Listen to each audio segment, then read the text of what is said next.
Yes. And so, with the time we have left, I can take one or two questions, and certainly I want to take questions if you have questions about my life and times, or some question you have about the 21st century. Yes, ma'am, you have a question. Is it true, Mr. Douglas, that you were the only person of color invited to the convention started by the ladies, the early ladies who were suffragists? Yes, I certainly was. As a matter of fact, I was asked to be the master of ceremony. And I said at that time to Elizabeth Cady Stanton and Susan B. Anthony and all those gathered there that men had little business there. They had very little business there as speakers. But they came in curiosity. They came to mock the women. They came to mock the women who did not have their own rights. They could not vote. They could not own land and such. Not just black women, but white women as well. You did not vote. Yes. You had a question. Why did you send your son to war? Why did I send my sons to war? I wanted them to represent our country. I wanted them to show that the Negro, who were citizens of the United States, could also represent the country, defend the Constitution. And so both my sons, Lewis and Charles, one became a first sergeant, the other a sergeant major. They were decorated men. Yes, is there another question? Yes, sir, in the back. This is a difficult question.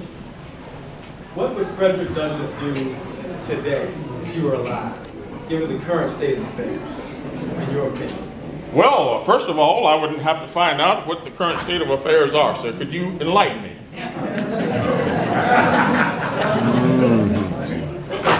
The current state of affairs regarding relations between the races and inequities.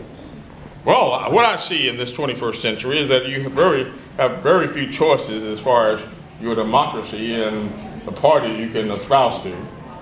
You're down to two choices, basically, the Democrats and the Republicans. We had many options in those days. No wonder new parties are springing up all over the place. I don't know what their names are, but I'm sure you might be familiar. I would say that you should be aware that it is the most important that you form coalitions regardless of race. In our times, things were not so, the lines were not so strikingly drawn between black and white. There were many white slaves and indentured. The Irish people were castaways. But what happened, of course, was that they used the propaganda to draw a wedge between poor people of all types. They used a wedge to draw a wedge between myself and Elizabeth Cady Stanton and the suffrage movement. They exploited our weaknesses in the newspaper and in the press all over the place. And so that caused a split.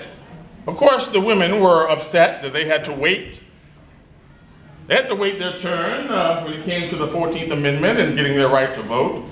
And so they exploited that. They exploited their anguish.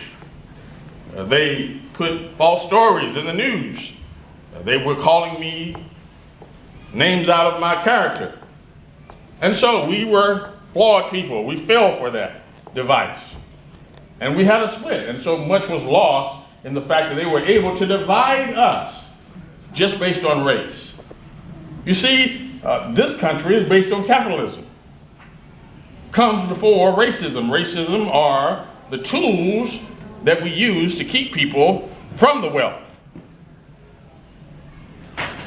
Even my counterpart, Mr. Du Bois, said the talented tenth would suffice.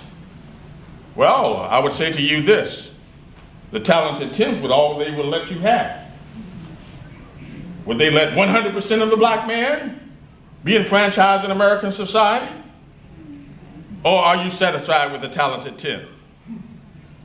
Are you satisfied with your wage? When I was in, and I will say this and then I will wrap my time up, I was in Baltimore. This was one of the reasons they said I was free, and I was in Baltimore working for a wage. I was in the shipyards.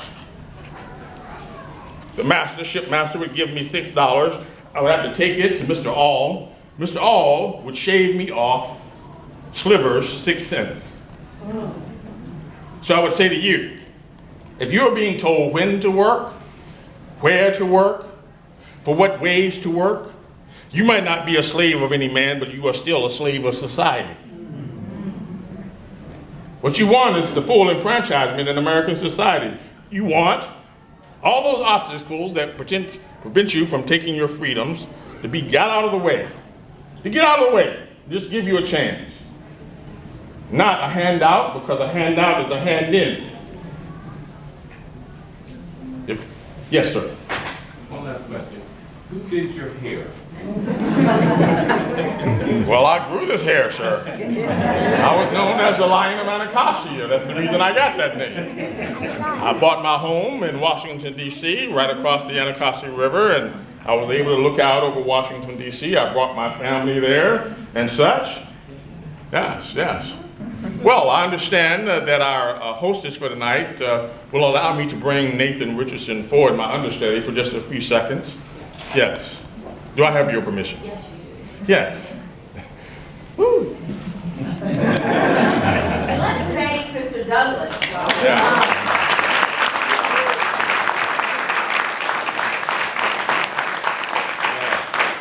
I tell you right now, I am so excited to be here with the children of the Jack and Jill, who are portraying all these different characters. This is the next generation of young people who are portraying history and taking a value in history. It's very meaningful on a lot of different levels because it's their future. We're too old to march. Right?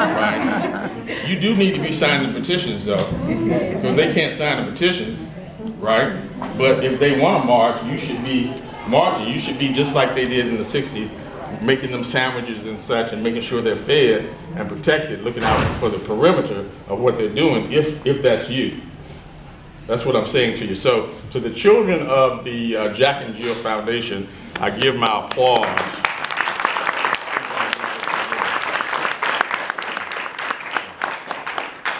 Thank you so much. We are very excited and as a chapter of Jack and Jill to be a part of this reenactment, to be a part of the celebration of historical figures. Our children have worked really hard and they're very grateful, as are their parents, for your support. So thank you all for coming out. Just logistically speaking, the children are positioned in the main gallery, and so you'll have a chance to walk through and see their characters come to life. We're going to give a little bit of a break for our guest, Mr. Douglas, to kind of compose himself, and then he'll come back at 2. But for those of you who would like to get through the gallery and see the children, if you'll exit to the left in the hallway, there's a line to come in for the next presentation. But thank you very much for your participation and support this afternoon. We really do appreciate it. Thank you.